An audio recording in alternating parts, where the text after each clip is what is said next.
क्या धरती पर होने वाला है भगवान शिव का अवतार? क्या कह रही है वैज्ञानिकों की पड़ताल? गुजरात में मिले सबसे लंबे नाग के अवशेष।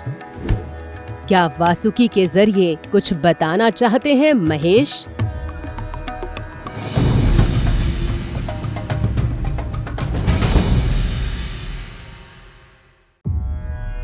दोस्तों, भारत में स्थित गुजरात से तो आप भली भांति परिचित होंगे। वही गुजरात जो समुद्र के किनारे बसा एक ऐसा राज्य है जिसे प्राचीन समय में गुजरातरा के नाम से जाना जाता था। और कच्छ इस राज्य का सबसे बड़ा जिला है। कच्छ की बात इसलिए क्योंकि यहाँ अब तक के सबसे लंबे नाग के अवशेष पाए गए हैं। 27 रीढ़ की हड्डियों वाले इस सांप को दुनिया में वासुकी अवतार के रूप में देखा जा रहा है।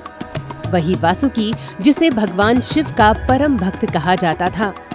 वासुकी के अवशेष के रूप में मिले इस नाग को लेकर धार्मिक मान्यताएं क्या हैं? आखिर क्यों इसे भगवान शिव का परम भक्त कहा जाता है, इस पर हम नजर डालेंगे। लेकिन उससे पहले हमारे देश के वैज्ञानिकों की रिसर्च क्या कहती है, उसे जान लेते हैं। दोस्तों, गुजरात के कच्छ में मिले सबसे लंबे नाग के अवशेष का नाम वासुकी इंडिकस है। इसकी खोज IIT रुड़की के वैज्ञानिकों ने की थी और हाल ही में इसकी पुष्टि एक विशालकाय सांप के रूप में हुई है। रिसर्चर्स ने इस सांप की 27 रीढ़ की हड्डियों की खोज की है, जिसे साइंटिफिक रिपोर्टर्स नाम के जर्नल में पब्लिश किया गया है। वैज्ञानिकों का कहना है कि वासुकी नाम भगवान शिव के गले में लिपटे हुए नागराज से लिया गया है, जिसे सांपों का राजा कहते हैं। वहीं इंडिकस शब्द का मतलब है भारत का, यानी ये नाग भारत में ही पाया जाता था, जो अब विलुप्त हो चुके सांपों की दुनिया के सबसे लंबे नागों में से एक था।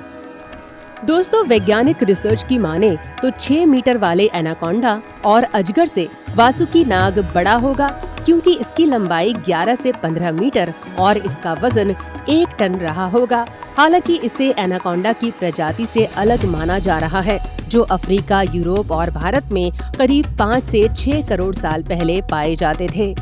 दरअसल IIT रुड़की के वैज्ञानिकों को साल 2005 में कच्छ की एक कोयला खदान में 27 बड़े कंकाल के टुकड़े मिले थे।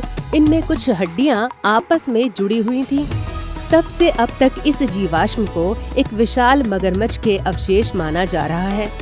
हालांकि लंबी रिसर्च के बाद अब वैज्ञानिकों ने खुलासा किया है कि ये असल में दुनिया के सबसे बड़े सांपों का अवशेष है, जिसका उल्लेख समुद्र मंथन के दौरान मिलता है। दोस्तों, वैज्ञानिकों की खोज के पीछे बार बार ये बताने की कोशिश की जा रही है कि ये वही सांप है जिसने समुद्र मंथन के दौरान बड़ी भूमिका निभाई थी। दरअसल समुद्र मंथन में जिस सांप का उल्लेख किया गया है, उनका नाम वासुकी था। वासुकी भगवान शिव के परम भक्त थे। माना जाता है कि नाग प्रजाति के लोगों ने ही सबसे पहले शिवलिंग की पूजा का प्रचलन शुरू किया था। वासुकी की भक्ति से प्रसन्न होकर भगवान शिव ने उसे अपने गणों में शामिल कर लिया था। विष्णु पुराण की माने तो समुद्र मंथन के दौरान वासुकी की मदद से ही क्षीर सागर में मंदार पर्वत को मथनी की तरह घुमाया गया था। इसके बाद समुद्र से अमृत हलाहल विष के साथ 14 रत्न निकले थे। इसी हलाहल विष को भगवान शिव ने पी लिया था। दोस्तों, हमारे धार्मिक ग्रंथों में समुद्र मंथन का विस्तार से वर्णन मिलता है। ऐसा कहा जाता है कि जब राजा बलि तीनों लोकों के स्वामी बन गए, तब स्वर्ग के देवता इंद्र के साथ सभी देवता और ऋषियों ने भगवान विष्णु जी से तीनों लोकों की रक्षा के लिए याचना की।